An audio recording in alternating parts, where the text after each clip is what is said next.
آیت نمبر 102۔ نحمدہ و نصلی علی رسولہ الکریم، اما بعد، اعوذ باللہ من الشیطان الرجیم، بسم اللہ الرحمن الرحیم۔ افحسب الذین کفروا ان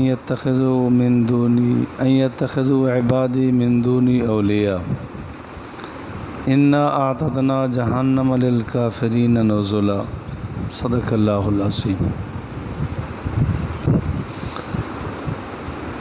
منکرین توحید کے متعلق اللہ رب العالمین ارشاد فرما رہا ہے، جو اللہ کی وحدانیت کو نہیں مانتے، تین خدا مانتے ہیں، جیسے عام عیسائیوں کا عقیدہ ہے، یا کئی خدا مانتے ہیں، یا یہ ہے کہ جیسے عیسائیوں نے عیسیٰ علیہ السلام کو اللہ کا بیٹا قرار دے دیا، وقالت النصارى مسیح ابن اللہ،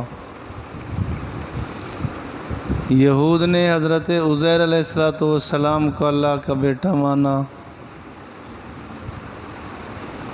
عزیر ابن اللہ۔ مشرکین مکہ فرشتوں کو اللہ تعالیٰ کی بیٹیاں کہتے تھے، الملائکۃ بنات اللہ۔ یہ سب جھوٹے عقیدے۔ اللہ ایک ہے، وحدہ لا شریک ہے۔ قل هو اللہ احد اللہ الصمد لم یلد ولم یولد ولم یکن لہ کفوا احد۔ اللہ ایک ہے، بے نیاز ہے، نہ کسی سے پیدا ہوا، نہ اس سے کوئی پیدا ہوا۔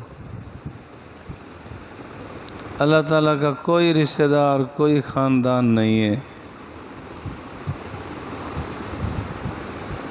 بارہا عرض کر چکا ہوں کہ کل قیامت کے دن نجات صحیح العقیدہ پر ہوگی۔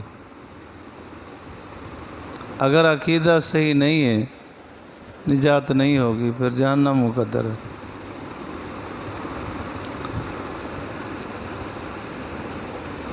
اللہ رب العالمین ارشاد فرماتے ہیں، افحسب الذین، کیا گمان کرتے ہیں وہ لوگ جنہوں نے کفر کیا، ان یتخذوا عبادی، کہ وہ بنا لیں میرے بندوں کو،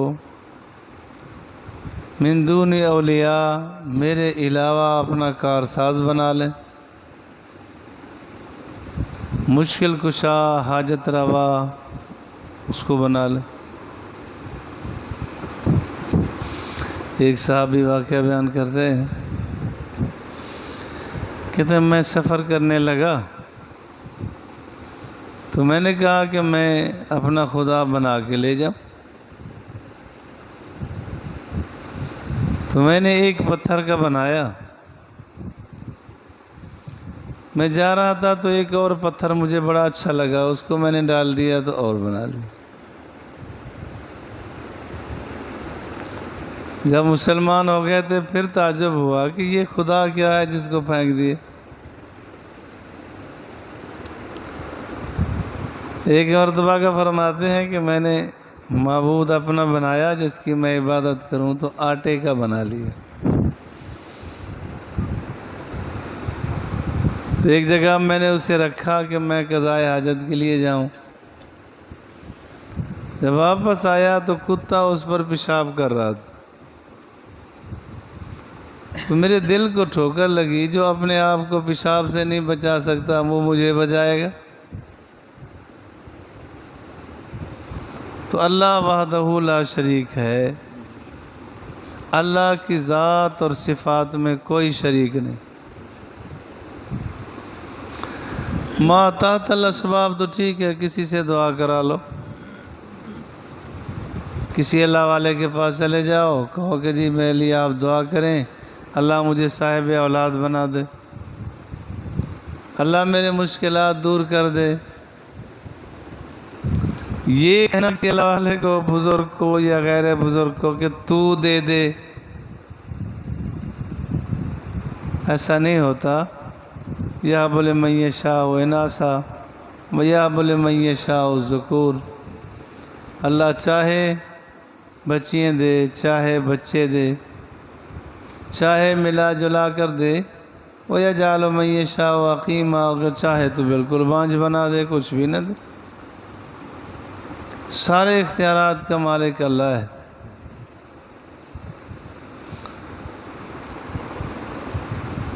حضور علیہ السلام نے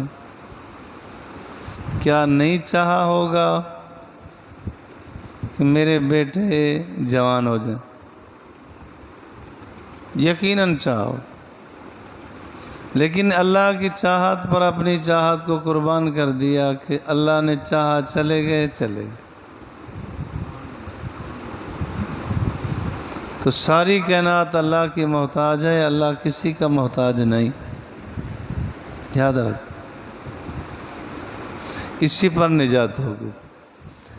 اللہ فرماتے ہیں کہ میرے بندوں کو میرے علاوہ اپنا کارساز سمجھتے ہیں کہ یہ میری مشکل کشائی کرے گا،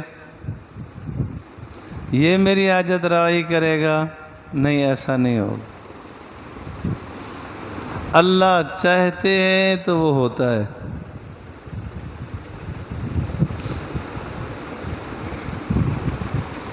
کیا آدم علیہ السلام نے نہیں چاہا تھا کہ میرے بیٹے نہ لڑیں؟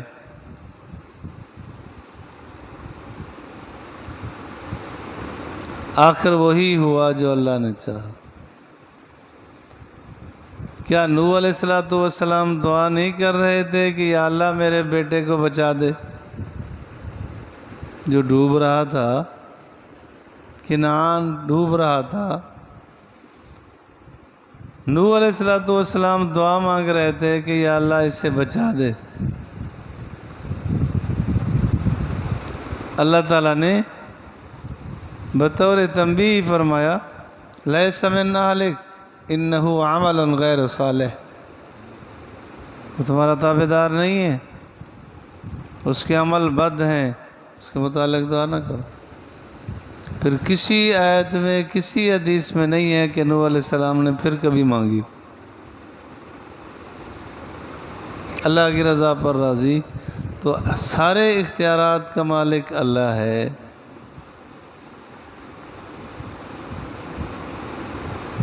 جب اللہ چاہتا ہے تو کام ہوتا ہے، نہ چاہے نہیں ہوتا۔ اللہ فرماتے ہیں انا اعتدنا جہنم للکافرین نزلا، بے شک ہم نے تیار کی جہنم کافروں کے لیے بطور مہمانی۔ یہ نزلا مہمانی کا لفظ یہ تنبیہ ہے، تذلیل کے لیے کہ آؤ پھر کھاؤ مہمان۔ جہنم کی آگ میں انہیں ڈالا جائے گا، یہ ان کو جہنم میں اعمال لے جائیں گے جو اعمال بد کر رہے، جہنم میں ڈالا جائے گا۔ جہنم کتنا ہولناک ہوگی، حدیث پاک میں آتا ہے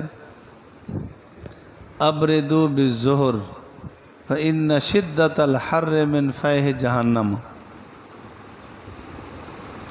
گرمی میں ظہر کو ٹھنڈا کر کے پڑھا کرو، تو یہ گرمی جہنم کی ایک بھاپ ہے۔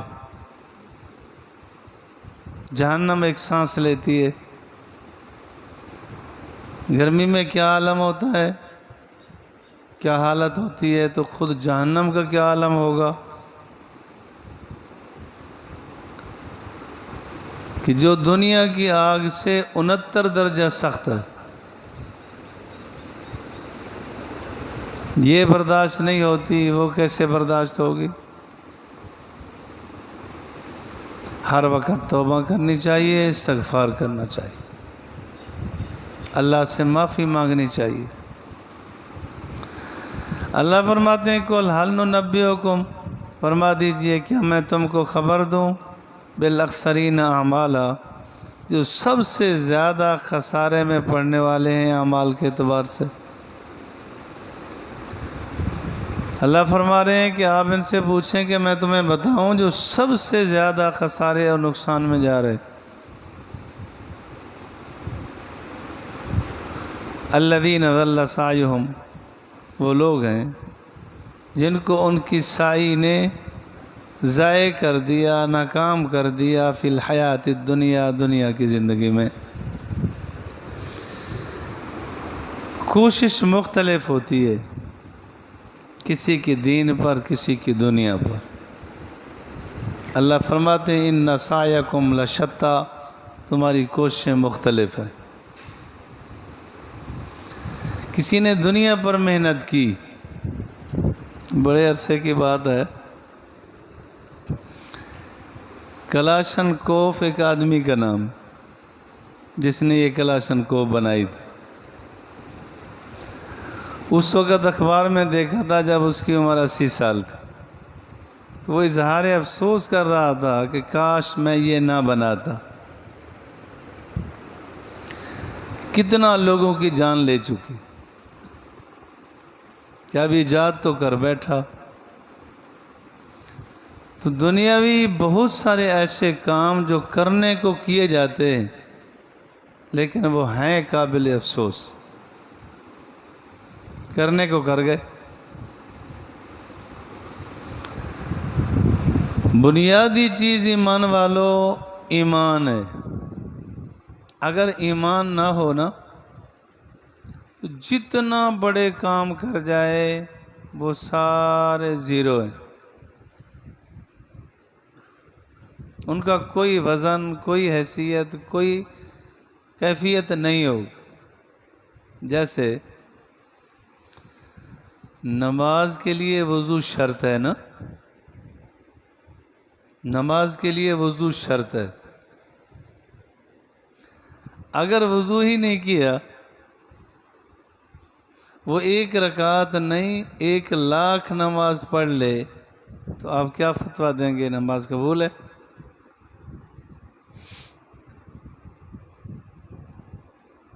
نہیں. قبلہ رخ نماز پڑھنا شرط ہے. قبلے کی طرف منہ کیا ہی نہیں، دوسری طرف منہ کر کے نماز پڑھتا رہے، اربوں کھربوں رکعت اگر نمازیں پڑھ لے تو کیا خیال ہے نماز قبول ہوگی؟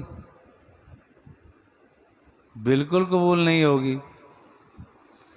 بالکل اسی طرح جب اللہ اور اللہ کے رسول سے ہٹ کر منہ موڑ کے کام کیا، وہ لاکھوں رفائی کام کر لے، ہسپتالیں بنا لے، کوئی سے کوئی رفائی کام کر دے کہ بے حد امت کو فائدہ ہو، لیکن اس کو کوئی فائدہ نہیں، اس کے لیے وہی جہنم کی جہنم. جب ایمان نہیں ہے کچھ بھی نہیں. ایمان کے بغیر کسی عمل میں طاقت نہیں آتی، نہ اس کی کوئی حیثیت ہوگی. جب قیامت کے دن آدمی آئے، ایمان ہی نہیں ہے، باقی جتنے اس نے کام کیے ہیں تو ان کا وزن اعمال کیا ہوگا؟ وہ تو سیدھا جہنم میں. وزن اعمال کیا کریں گے؟ وزن کے قابل ہو تو. جس آدمی نے ہزاروں، لاکھوں، اربوں، کھربوں روپے اس پہ خرچ کر دیے ہیں کہ میرا نام بنے، جب اخلاص نہیں ہے عمل بیکار گئے. اللہ فرماتے ہیں الذین ضل سعیہم، یہ وہ لوگ ہیں جنہوں نے اپنی کوشش کو ضائع کر دیا فی الحیات الدنیا، دنیا کی زندگی میں. جتنا بھی ترقی کی، اگر ایمان نہیں ہے، چاند پر بھی پہنچ گئے، کیا ہوا؟ چاند پر پہنچ گئے تو کیا ہوا؟ ایمان نہیں ہے، جہاں تھے وہیں ہیں، الٹا جہنم. اگر آسمانوں پہ نہیں پہنچے، زمین پر رہے، لیکن ہے مسلمان، یہ سب کچھ کر گئے، یہ کامیاب ہے۔ ہر انسان بھی سمجھتا ہے، مسلمان بھی سمجھتا ہے کہ معیاری زندگی نبی کی ہے، تو جو کچھ نبی نے دیا، جو وہ لے گا، وہ معیار ہے۔ جو نبی سے نہیں لیتا، وہ جس سے بھی لے، شیطان تک سے لے لے، آخر ٹھکانہ جہنم۔ اس وجہ سے ایمان چاہیے، اعمال کا رخ سیدھا چاہیے۔ بارہا میں عرض کر چکا ہوں کہ جس عمل کی قبولیت کی آپ دلیل دے سکتے ہیں، دعویٰ کر سکتے ہیں، اس کے لیے 3 شرطیں چاہیے: ایمان، اخلاص اور اتباع سنت۔ سنت سے ہٹ کر ہو، بیکار ہے۔ اللہ کی رضا نہیں، دکھلاوا ہے، بیکار ہے۔ ایمان نہیں تو بالکل بیکار ہے۔ وَهُمْ يَحْسَبُونَ أَنَّهُمْ، اور وہ خیال کرتے ہیں کہ يُحْسِنُونَ صَنْعًا، کہ وہ اچھے کام کر گئے اپنے نظام کے مطابق، کہ جناب میں نے ہسپتال بنا دی، کتنا لوگ اس سے فائدہ اٹھائیں گے، لیکن ایمانی نہیں ہے۔ وہ سمجھ رہا ہے کہ میں نے بڑا کمال کیا ہے، لیکن اللہ فرماتے ہیں وہ بیکار، کسی کھاتے کا بھی نہیں۔ لیکن یہ بات یاد رکھیں کہ جو دنیا میں کام کرتا ہے، کام اچھا ہے، جیسے میں نے ابھی عرض کر رہا ہوں کہ ہسپتال غریبوں کے لیے بنا دیا، تو اس کا بدلہ اللہ تعالیٰ اس کو دنیا میں دے دے گا، آخرت میں اس کا کوئی حصہ نہیں ہوگا۔ دنیا میں ان کو ترقی دے گا۔ حدیث پاک میں آتا ہے کل قیامت کے دن اتنا بڑے بڑے لوگ لائے جائیں گے جن کا دنیا میں بڑا شہرہ تھا، اللہ کے سامنے جب لائے جائیں گے تو مچھر کے پر کے برابر بھی ان کی ویلیو نہیں ہوگی، مچھر کے پر کے برابر بھی ان کی ویلیو نہیں ہوگی، حیثیت نہیں ہوگی۔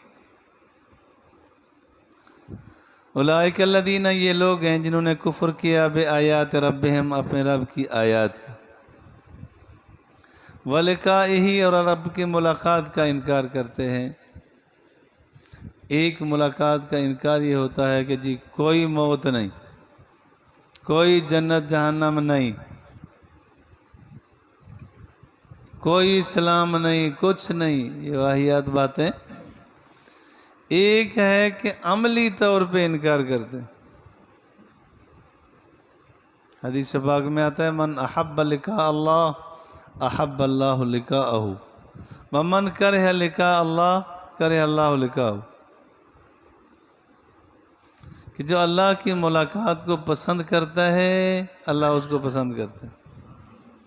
جو اللہ کی ملاقات کو پسند نہیں کرتا، اللہ بھی اس کی ملاقات کو پسند نہیں کرتا۔ حضرت عائشہ رضی اللہ تعالیٰ عنہ نے عرض کیا اللہ کے رسول، موت کو کون پسند کرتا ہے؟ مرتے وقت تو بڑی مشکل ہوتی ہے کہ ہر آدمی کہتا ہے میں نہ مروں ابھی۔ حضور علیہ السلام نے فرمایا عائشہ، جب مومن کی موت کا وقت آتا ہے تو وہ اللہ کی چاہت اس میں پیدا ہو جاتی ہے۔ مسلمان ہوتا ہے تو اللہ کی ملاقات کو چاہتا ہے۔ حضرت بلال رضی اللہ تعالیٰ عنہ کا انتقال ہونے لگا، بیوی رو رہی تھی، فرمایا کیوں روتی ہو؟ کہنے لگی کہ آپ ہم سے جدا ہو جائیں گے۔ فرمایا یہ موت تو خوشی کا مقام ہے کہ ابھی روح نکلے گا، ابھی حضور سے جا ملوں گا، یہ تو خوشی کی بات تو یہ ہے کہ جس نے کچھ کر رکھا ہو نا آگے نظر آتا ہے، اگر آگے کے لیے کیا ہی کچھ نہیں پھر تو کانٹے نظر آئیں گے۔ فَحَبِطَتْ أَعْمَالُهُمْ، اللہ فرماتے ہیں ان کے اعمال برباد ہو جائیں گے۔ جنہوں نے کفر کیا اور اللہ کے احکامات کا انکار کرتے ہیں اور مرنے کو نہیں مانتے، فحابطت اعمالہم، ان کے اعمال برباد ہو جائیں گے، دنیا کا کوئی کیا عمل ان کو کام نہیں آئے گا۔ فلا نقیم لہم یوم القیامت وزنا، پس نہیں قائم کریں گے ان کے لیے قیامت کے دن کوئی وزن، کوئی وزن کے قابل ہو تو۔ مثلاً آپ چلے گئے کسی سونار کے پاس، آپ نے مٹی کا ڈھیلا اٹھا رکھا ہے، لو جی یہ سونا ہے، تولو وزن کرو، تو کہے گا دفع ہو، یہ کوئی وزن کے قابل ہے کہ میں تو سونا لیتا ہوں، مٹی تھوڑا لے رہا ہوں۔ تو کل قیامت کے دن یہی آئے گا کہ ہم تو ایمان کے بعد لیتے ہیں کہ وزن کے قابل ہو، باقی کچھ بھی نہیں ہے، تو وزن کے قابل ہی نہیں ہوگا۔ اللہ مجھے اور آپ کو دین کی سمجھ فہم نصیب فرما دے۔ وآخر دعوانا